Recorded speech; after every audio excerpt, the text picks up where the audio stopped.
warahmatullahi wabarakatuh. Perkenalkan, nama saya Muhammad Zainul Hasan selaku moderator.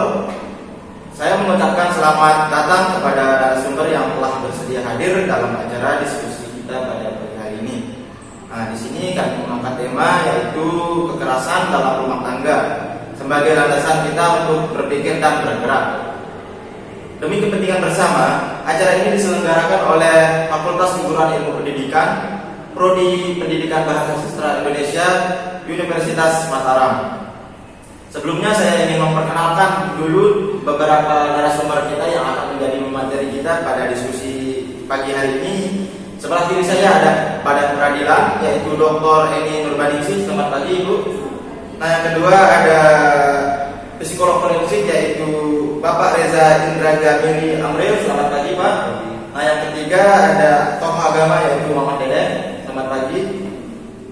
Nah, di sebelah kanan saya ini ada Komnas Perempuan, yaitu Ibu Andi Yantriani. Selamat pagi, Ibu. Nah, sebelah kanan saya ada ahli sosiologi, yaitu Bapak Supri. Selamat pagi, Pak. Selamat pagi. Selamat pagi. Nah, langsung saja di sini kita akan mendengarkan tanggapannya tentang kasus kekerasan dalam rumah tangga, yaitu kita mulai dari Badan Peradilan ini dulu. Kira-kira apa yang seharusnya dilakukan lembaga pemerintah untuk dapat mengatasi agar tidak terjadinya kekerasan dalam rumah tangga? Di mana tanggapan pemerintah, cara pemerintah itu mengatasi agar tidak terjadi kekerasan dalam rumah tangga? Baik, moderator, terima kasih atas waktunya. Di sini saya akan menjelaskan sedikit tentang apa itu kekerasan dalam rumah tangga sebelum saya mulai ke materinya. Kekerasan dalam rumah tangga merupakan kekerasan berbasis gender, di mana kekerasan ini banyak terjadi dalam hubungan relasi personal, di mana pelaku adalah orang terdekat korban dan orang yang paling mengenal korban. Kekerasan dalam rumah tangga ini dilakukan oleh suami terhadap istri, tetapi bukan hanya kepada suami istri, akan juga tetap kepada orang yang telah bersangkutan di dalam keluarga tersebut, seperti paman terhadap keponakan, kakek terhadap cucunya. Baik, di sini saya akan menjelaskan sedikit apa yang dimaksud dengan kekerasan dalam rumah tangga sebelum saya mulai ke materinya.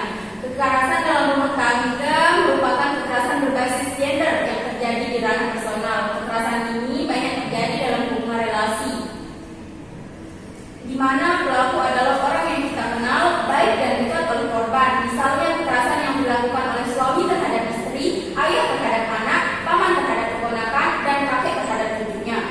Menurut pasal 1 Undang-Undang PKDRT mendefinisikan KDRT sebagai perbuatan terhadap seseorang, terutama perempuan, yang berakibat timbulnya kesengsaraan, penderitaan secara fisik, seksual, psikologi, dan pelantaran rumah tangga. Seperti yang kita sudah ketahui, sudah ada Undang-Undang Nomor 23 Tahun 2004 tentang penghapusan kekerasan dalam rumah tangga sejak 16 tahun lalu dan telah diimplementasikan dalam pencegahan dan penanganan perempuan korban kekerasan dalam rumah tangga.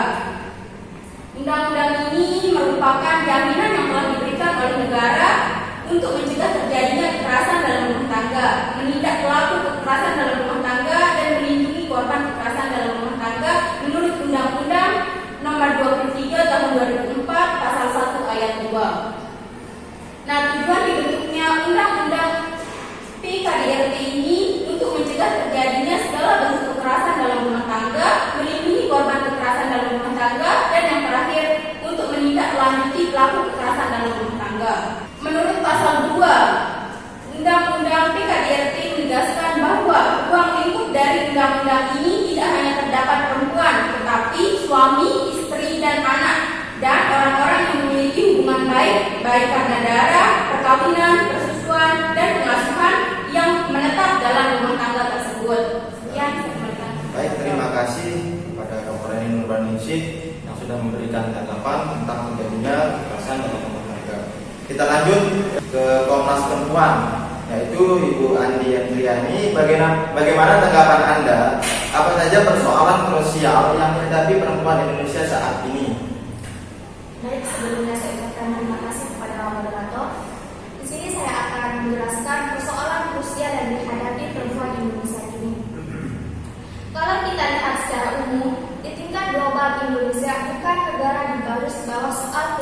kekerasan gender khususnya yang melibatkan kehidupan perempuan.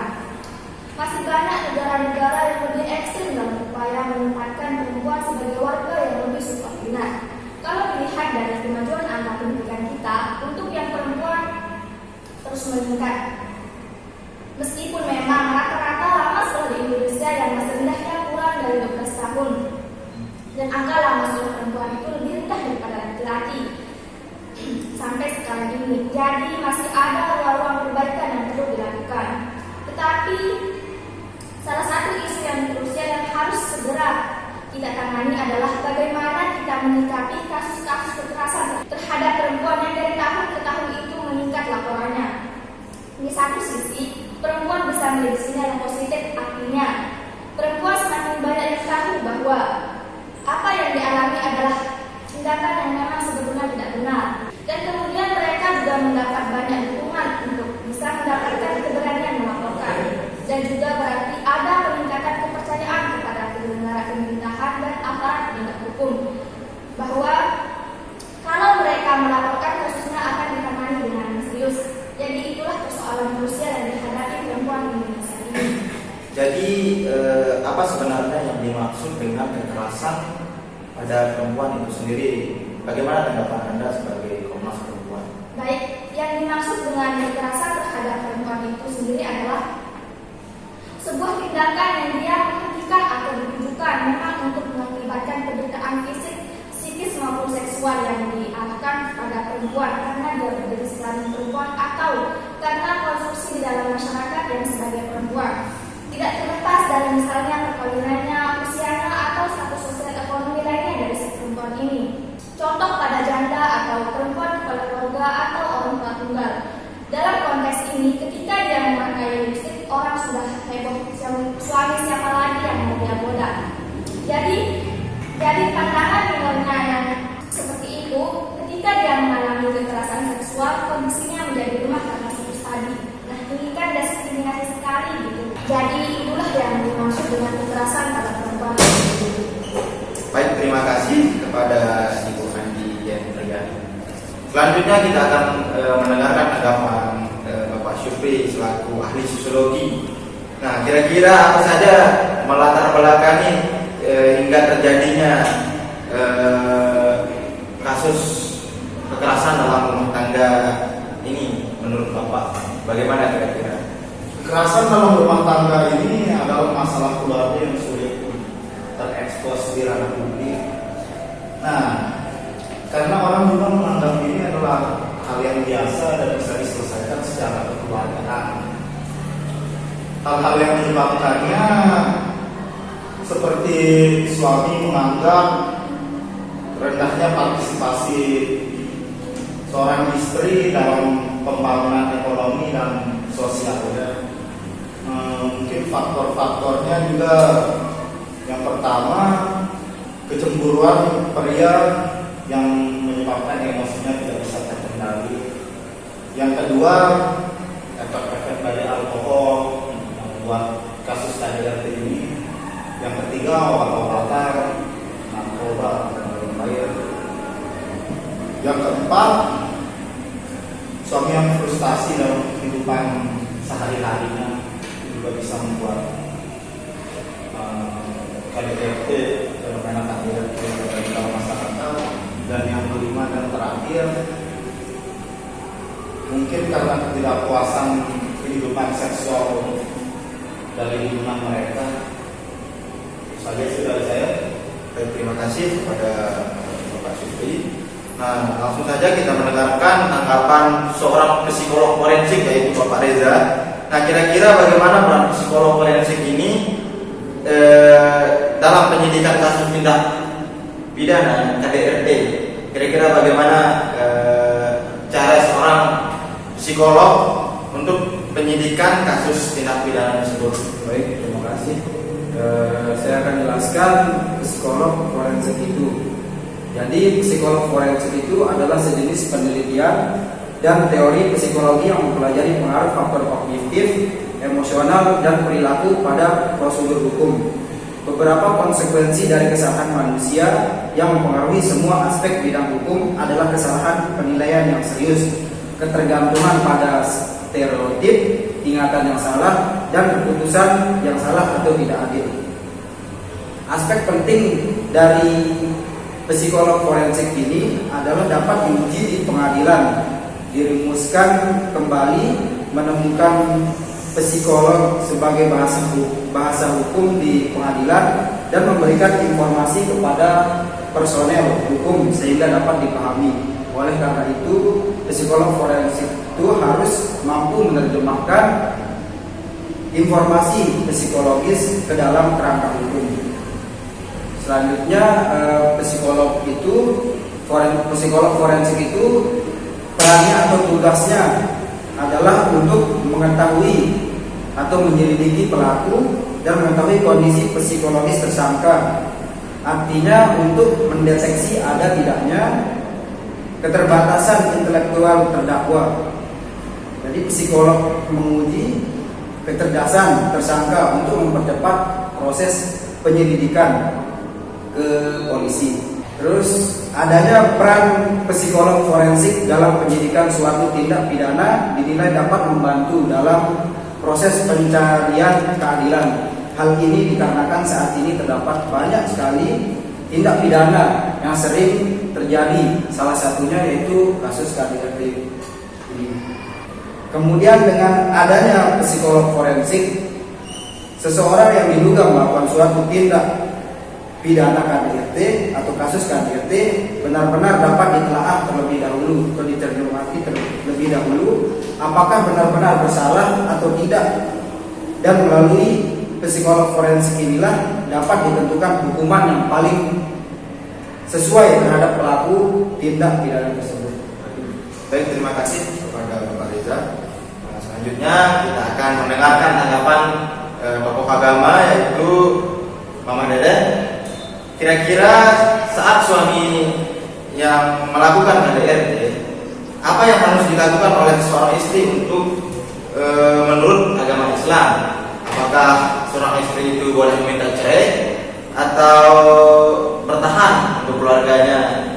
Bagaimana kira-kira tanggapan Anda? Yang sudah kita ketahui, yang namanya bercerai itu adalah berpisahnya suami istri atau putusnya atau hubungan perkawinan.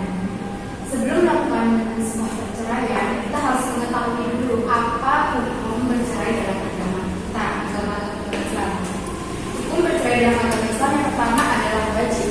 Kalau seandainya dengan bercerai suami istri dapat diamankan, dan dengan tidak bercerai suami istri tidak bisa akur atau bahkan akan saling menyakiti, maka hukum perceraian adalah wajib.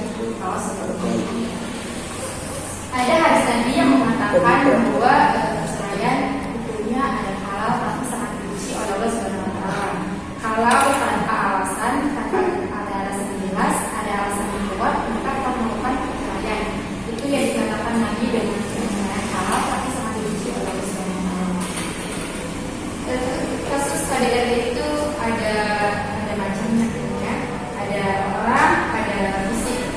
Kalau yang KDRT orang itu yang dimana suami itu selalu istri selalu mengatakan hal-hal yang tidak seharusnya dikatakan sehingga akan menyakiti perasaan atau hati seorang istri. Yang namanya KDRT fisik itu suami atau pelaku bisa menampar, memukul, bahkan sampai membanting. Itu namanya KDRT fisik. Cuman bedanya antara KDRT orang maupun KDRT fisik itu beda. Kalau fisik itu menyakiti hati dan lukanya tidak terlihat. Kalau KDRT orang itu menampar sehingga bisa membuat badan menjadi membiru, luka, memar. Itu sangat mudah untuk diselidiki. Tapi apapun yang terjadi, baik KDRT orang maupun KDRT fisik, di dalam Islam hukum KDRT itu adalah haram. Baik, terima kasih kepada Mama Dede. Mungkin hanya ini hasil diskusi kita pada pagi hari ini. Kami mengucapkan terima kasih kepada narasumber yang sudah memberikan tanggapan-tanggapan tentang kekerasan dalam rumah tangga tersebut. Sekian, assalamualaikum warahmatullahi wabarakatuh.